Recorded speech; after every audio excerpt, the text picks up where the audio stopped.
O sea, en este momento está habiendo minería ilegal en Huancuire. Hace 2 años que empezó. Están sacando mineral. Están sacando mineral. Ya, en Huancuire, en Bamputa, en Surfubamba, en varios lugares. Está con nosotros Fernando Castillo. Él ha sido director general de gestión social durante 7 años en el Ministerio de Energía y Minas, y de este tema, de estos temas y de este tema en particular conoce. Bienvenido. Gracias por estar con nosotros. Muchas gracias, Nicolás, por la invitación. Un gusto poder compartir un tema tan valioso y tan importante para nuestro país como tú lo has mencionado. Porque es bien delicado lo que está pasando, lo que está planteando Huancuire. Es decir, no es solo que en el caso de Huancuire se replantearía la negociación con las mineras, sino en todos los casos. Lo que yo le decía ayer, pero eso es un cambio de constitución. La constitución dice que el subsuelo es de todos los peruanos. Y él dice, nosotros estamos acá antes de que se fundara el Estado peruano. Es decir, nosotros tenemos derechos sobre ese subsuelo que nos lo otorgó el rey de España, prácticamente, ¿no? O sea, pero hay varios argumentos sobre eso, ¿no? Sí, tú has graficado un tema muy valioso. Es el hecho de cómo es que la minería llegó a ponerse de acuerdo, en especial las Bambas, con la comunidad de Fuerabamba. Adicional a lo que has comentado, fíjate, en Chalhuahuacho, que es la ciudad en donde se encuentra asentado lo más cercano a las Bambas, hay algo de 400 hospedajes, entre hoteles, chicos, medianos. 250 son de los comuneros. Y eso es buenísimo, porque te habla de un comunero que salió de una pobreza de 88%, que se encontraba en Apurímac hace 15 años, a una población que hoy está bordeando el 35% de condición de pobreza. La minería ha hecho que se reduzca casi 55% de pobreza en la región. Tienes que la compañía minera alquila casi 500 camionetas de esta comunidad, y que hoy ha dado un paso más allá con lo de los tractocamiones. Con los tractocamiones. De 125 camiones, 50 están yendo a Fuerabamba. Este modelo, que muchas veces no ha sido debidamente conocido, es lo que se ha negociado también, entiendo yo, porque me tocó acompañar durante estos años que fui director las negociaciones con Huancuire. Yo escuchaba ayer algunas versiones en relación a qué cosa es lo que habría pasado, y hay 2 elementos adicionales que no estaban hace algunos años. Es el tema que con el incremento del precio del cobre se ha incrementado en distintas operaciones mineras la minería ilegal. Los mismos comuneros de distintas comunidades, ya no solamente las Bambas, pero si tocamos acá Huancuire, efectivamente hay un trabajo de minería. Ahora, pero ellos dicen que Romualdo decía ayer que cuando era niño ellos iban, él y sus amigos iban a jugar en estos túneles que están ahí desde la época de la colonia, que son muy antiguos, desde la época de los incas incluso. A ver, en esos momentos y en esas condiciones el cobre no era el mineral principal. Recordemos que los incas explotaban mucho oro y mucha plata, el cobre no era muy apreciado, que digamos. Y de por sí a mí me ha tocado visitar, yo soy director desde 2012 al 2018, y estos acuerdos con Huancuire se dan el 13 y el 17. Me ha tocado visitar el acompañamiento de todo este proceso de construcción de la compañía y las ampliaciones futuras en ese momento, que en este caso las Bambas son 9 tajos. Estamos hablando del primero de Ferrobamba, en Fuerabamba, el segundo de Chalcobamba, en Chalcobamba, Huancuire, ¿no? Que es ahora. Pero tenemos en 3 años previsto que las Bambas debería sacar adelante Surfubamba. Y así cada 3 o 5 años, porque por la capacidad de producción que tiene, termina un tajo y debe pasar a otro y debe seguir avanzando, porque ese es el diseño que tiene la unidad minera. Si no avanza el tajo 2, al 3, al 4, cualquiera de ellos, obviamente esa operación se va a congelar, porque no tiene mineral para procesar.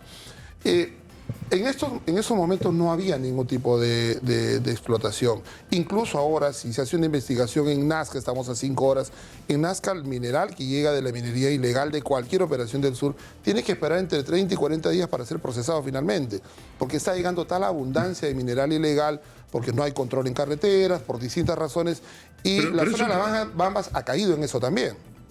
O sea, lo que tú dices, Fernando, es que no es cierto que esos túneles estén ahí desde antes. Esto es una operación, tú dices, actual. O sea, en este momento está habiendo minería ilegal en Huancuire. Hace 2 años que ha empezado. Están sacando mineral. En Huancuire, en Bamputa, en Surfubamba, en varios lugares, que debería ser el futuro de la explotación de ese Ahora, proyecto, ¿no? El problema es que eso es una maldición, porque es un tema que hay que tratar en otro momento, ¿no? Sí. Porque, ¿qué está pasando? O sea, el minero ilegal no tendría ninguna capacidad de hacer negocios si no le vende eso a un procesador, ¿no es cierto? Que legaliza el mineral y termina hasta exportándolo. Entonces, ¿cómo un mineral que ha sido extraído ilegalmente termina siendo exportado?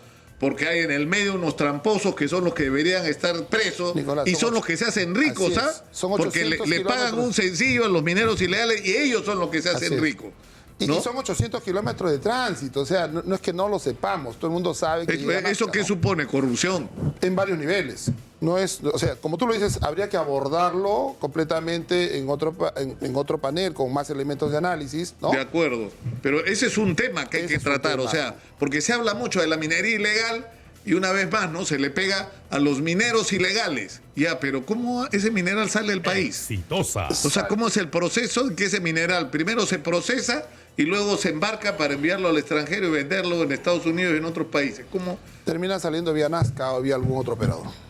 Ahora, ellos se quejan, ayer Romualdo ha dicho varias cosas. Primero, que el idioma de ellos es el quechua y que su padre, que participó en esa negociación, no hablaba español y que las negociaciones se hicieron en español y que por lo tanto no entendían necesariamente de qué les estaban hablando y que prácticamente han sido timados, digamos, ¿no?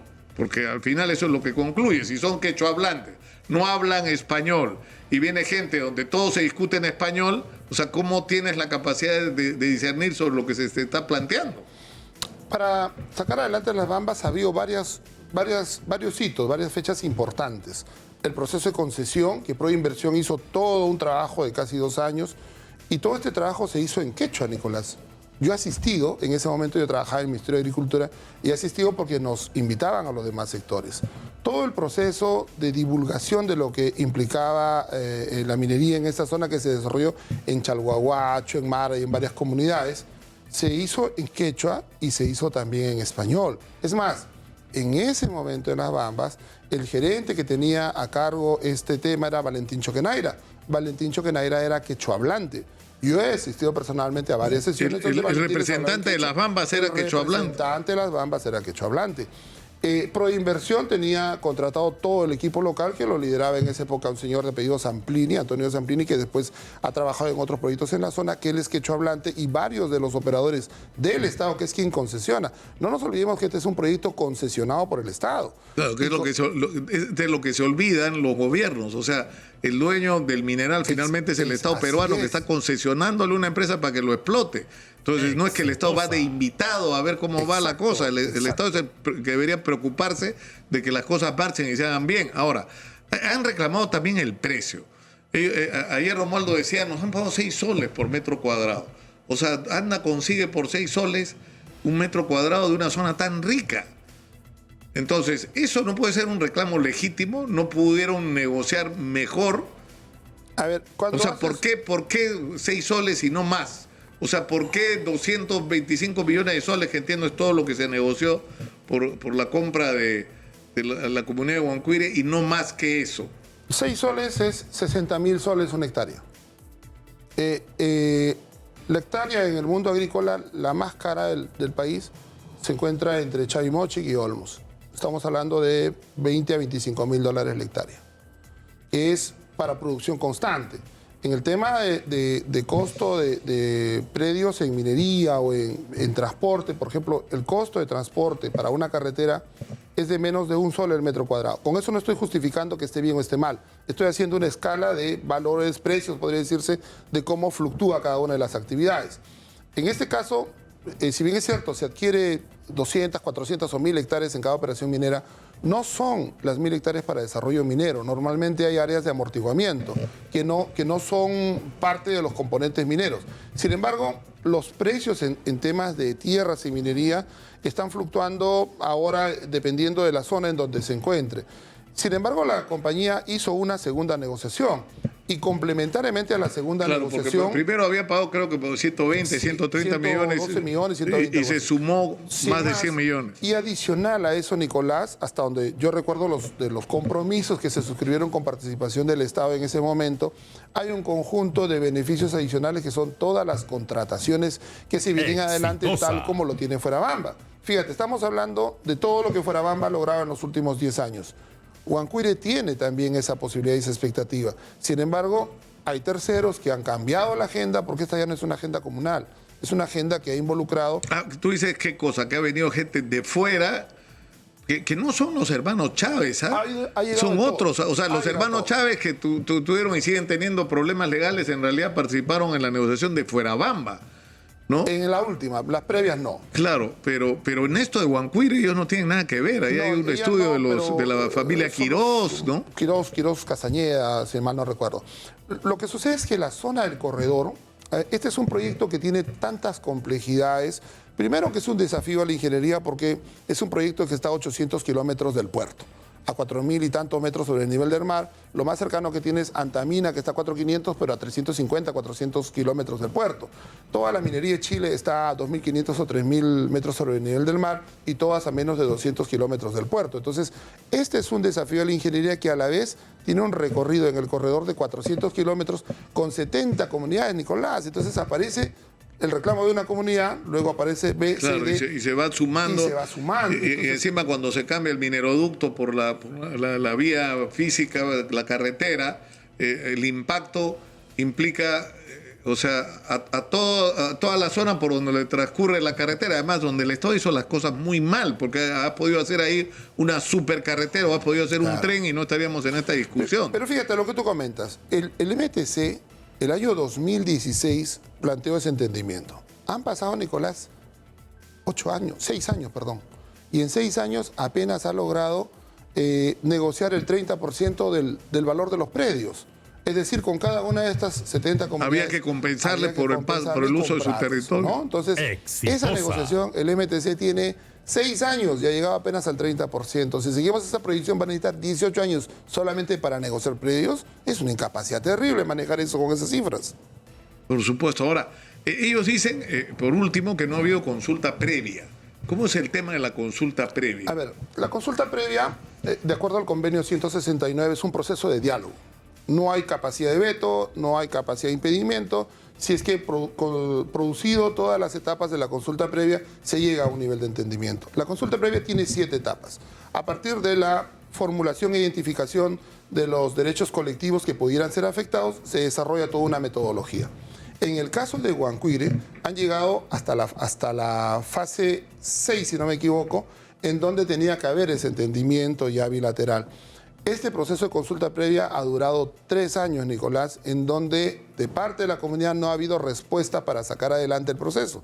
Yo me puse a analizar el año anterior, el año 2021, qué es lo que estaba pasando, y ya llevamos casi 30 meses, 2 años y medio, que el proyecto no avanzaba justamente por la consulta previa. Y encontré que había varias cartas de ida y vuelta, pero no se llegaba a la negociación bilateral, que es lo que exige la parte final de un proceso de consulta, la etapa de diálogo y la etapa de negociación.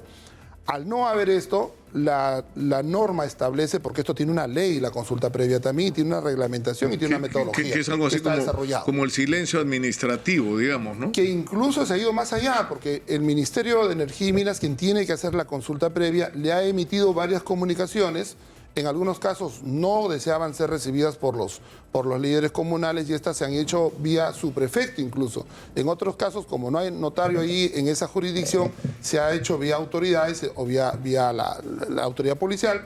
Y producto de eso, el Ministerio de Energía y Minas define que, llamado por un acto de buena fe, al no haber esa contraparte, decide cerrar el proceso de consulta previa. Pero no es que el proceso de consulta previa no exista. Claro, porque, o sea, al final... La última etapa no se ha dado porque no ha habido la contraposición de... Claro, ahora el problema es que lo que sí existe es un acuerdo extrajudicial que está firmado por ambas partes. No sé si el propio Romualdo firma, creo que sí, porque ahí hay más de un Ochoa que firma ese documento. No sé si Romualdo está entre los firmantes, que en algún momento pasó por mis manos el documento, pero ellos llegan a un acuerdo con la empresa, y que es el acuerdo último, donde se establece que el pago es aproximadamente 225 millones, de los cuales ya se ha pagado la mayor parte, creo que faltan 20, 25, que se tenían que pagar en el momento que se inicia la operación. Así es. Ahora, lo que ellos dicen es, no reconocemos, o sea, porque una cosa es que discutan, no me gusta el acuerdo que he suscrito con ustedes.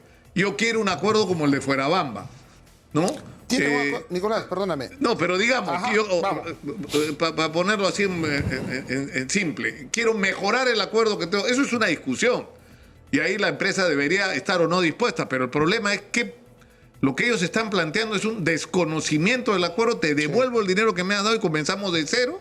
Y esa discusión desde cero es que vamos a ser socios porque yo soy el dueño del subsuelo. O sea, ellos están declarando así. ¿Cómo se resuelve eso?